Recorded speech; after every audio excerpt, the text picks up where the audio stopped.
और कुछ पूछना है तो पूछो भाई, सवाल नहीं तो खत्म करते हैं क्लास फिर, है ना।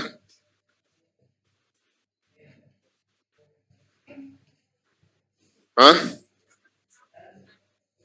मैं कुछ बता दूं, मैं क्या बताऊं, मैं तो साल भर से बता ही रहा हूं आपको। मैं तो एक साल हो गया, शायद शुरुआत भी आपके बैच की मैंने की थी और एंड भी मैं ही कर रहा हूँ ऑलमोस्ट मैथ्स में, तो ठीक है। तो साल भर में बहुत सारी चीजें बताई है उनको। आप तो ये बताओ कि आपने ऐसा क्या किया साल भर में जिससे आप में कोई चेंज आ गया, या आपके रिजल्ट्स में कोई चेंज आ गया। कुछ नया काम किया किसी ने, कुछ नया किया क्या। कुछ नया करोगे तो ही चेंज आएगा। जो शुरुआत में करते थे वही काम आज करोगे तो चेंज नजर नहीं आएगा। चेंज नजर तभी आता है जब हम चेंज होते हैं। तो अगर आप चेंज होगे तो आपके रिजल्ट्स चेंज होंगे। आउटकम चेंज तभी होगा जब आप चेंज होगे, और आप वैसे ही रहोगे तो आउटकम भी वैसा ही रहेगा। जैसा पहले टेस्ट में मार्क्स आते थे वैसे ही अब मार्क्स आएंगे। तो चेंज तो होना पड़ेगा, और चेंज होने का मौका एक बार और मिला है आपको, है कि नहीं। चेंज होने का एक और मौका मिल गया। 100 दिन है अभी तो आपके पास। 100 डेज तो बहुत होते हैं, बहुत होते हैं, कम नहीं होते, बहुत होते हैं। अगर कोई इंसान 0 पे है आज, उसने प्रिपरेशन स्टार्ट ही नहीं की जेई मेन की, वो भी आज शुरू करे ना तो 99 परसेंटाइल तक पहुंच जाता है 100 दिन में। जेई मेन कोई इतना डिफिकल्ट एग्जाम नहीं है। जेई मेन एक सिंपल टाइप का एग्जाम है जिसमें 11th और 12th के कॉन्सेप्ट्स पे बेस्ड सवाल आते हैं। 11th और 12th पूरा आपका पढ़ा हुआ होता है, उसका एप्लीकेशन पार्ट आता है, तो उसके लिए केवल और केवल सवालों की प्रैक्टिस इंपॉर्टेंट होती है। डे 1 भी मैंने यही बोला था कि सवालों की प्रैक्टिस मैक्सिमम से मैक्सिमम होनी चाहिए, और आज भी यही कह रहा हूं कि अगर किसी ने इस चीज को फॉलो नहीं किया तो अब फॉलो कर लो। सवाल आप कितने सॉल्व कर पाते हो मैटर वही करता है, ठीक है। कॉपी की रीडिंग लगाने से कॉपी को कितना भी रट लो काम नहीं होता। सवालों की प्रैक्टिस से ही काम होता है, सब्जेक्ट कोई भी हो। कितना पढ़ लोगे कॉपी को, जब तक सवालों की प्रैक्टिस नहीं करोगे काम नहीं होगा। चाहे कोई सा भी सब्जेक्ट हो, और सवालों को करने का तरीका भी आपको याद तभी रहता है जब ज्यादा से ज्यादा आप सवाल करते हो, ज्यादा से ज्यादा चीजों का एक्सपोजर मिलता है। अगर कोई थ्योरेटिकल सब्जेक्ट है तो उसमें भी सवाल करते हो तभी आप बहुत सारी चीजें सीखते हो, क्योंकि थ्योरेटिकल सब्जेक्ट में हर एक ऑप्शन का एनालिसिस आपको करना पड़ता है। ये थोड़ी कि थ्योरी के नोट्स में कोई चीज लिखी हुई है, आपको ध्यान है, वो टिक करके आगे बढ़ गए। रीजन ये भी तो होना चाहिए, दूसरा आंसर क्यों नहीं हो रहा, तीसरा आंसर क्यों नहीं हो रहा। वहां पे कई बार ऐसा भी होता है, और समटाइम्स ऐसा भी होता है जो आपको लगता है ये आंसर है वो टिक कर दिया तो गलत भी हो जाता है, क्योंकि बाकी ऑप्शंस का आप एनालिसिस नहीं करते हो।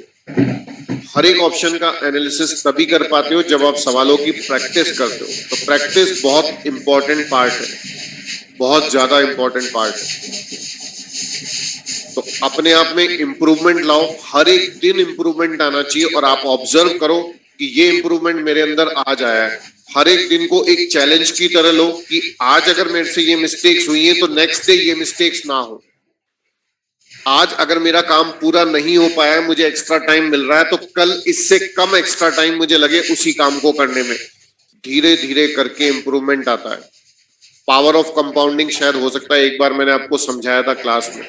क्या समझाया था, अगर आप हर दिन 1% भी अपने अंदर चेंज लाते हैं, हर दिन 1% भी अपने अंदर चेंज लाते हैं, 1% तो बहुत माइनर सी चीज होती है, 1% भी अपने अंदर चेंज लाते हैं, तो 365 डेज मतलब 1 ईयर में आपके जीवन में कितना चेंज आएगा जानते हो ना, 1.01।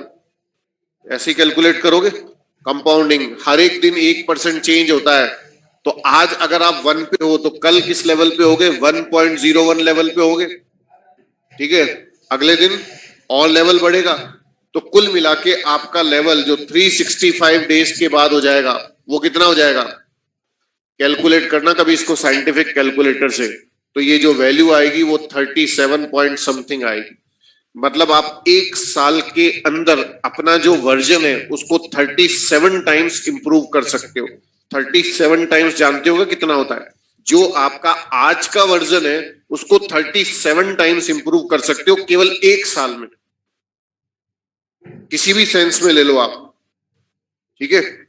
आप अगर कोशिश करो तो एक साल में 37 टाइम्स बेटर बन सकते हो। अरे 2 गुना ही बेटर बन जाए वही बहुत होता है। ये तो 37 टाइम्स की बात मैं बता रहा हूं, है कि नहीं? अब आपके पास 365 दिन तो है नहीं, 100 दिन है, तो 100 दिन में कितना बनोगे? एक बार बताना कैलकुलेट करके।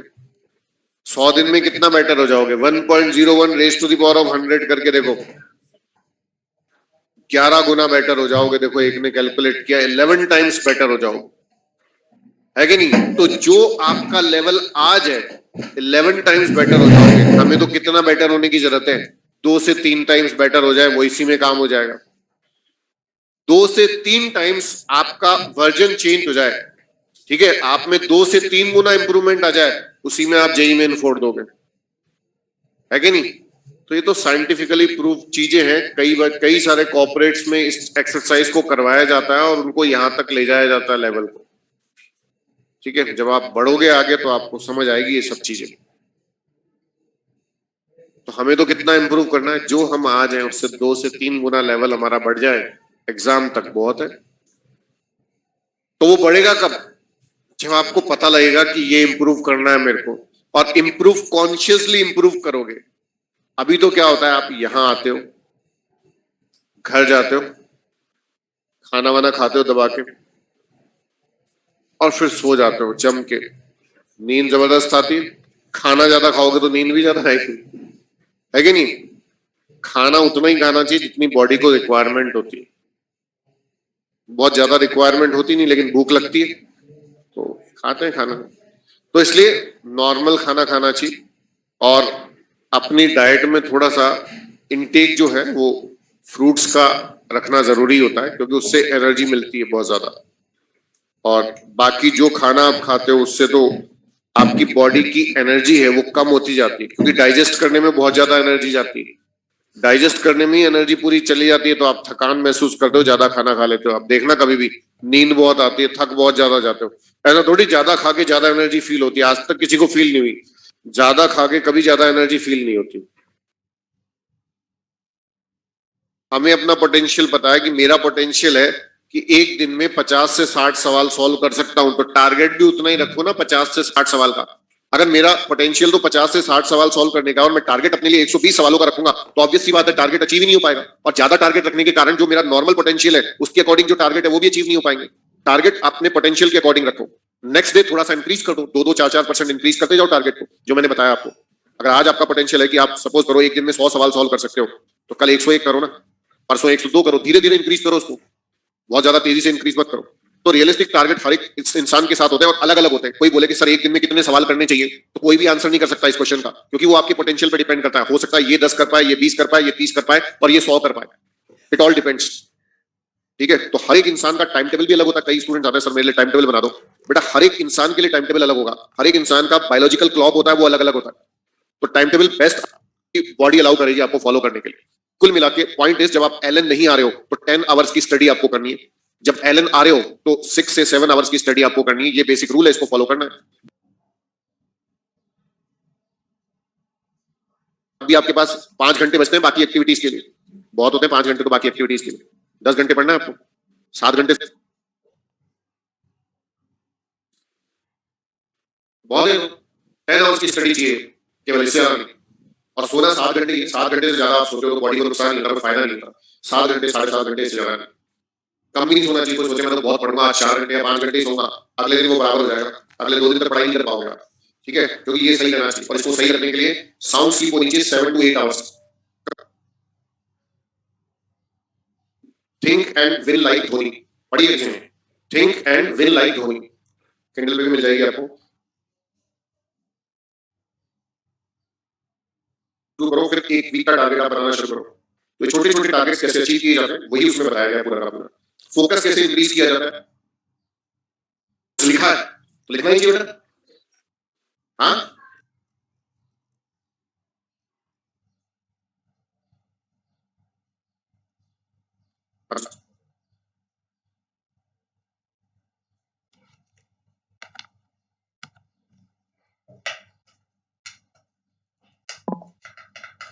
ऐसे जरूर, ठीक है? तो और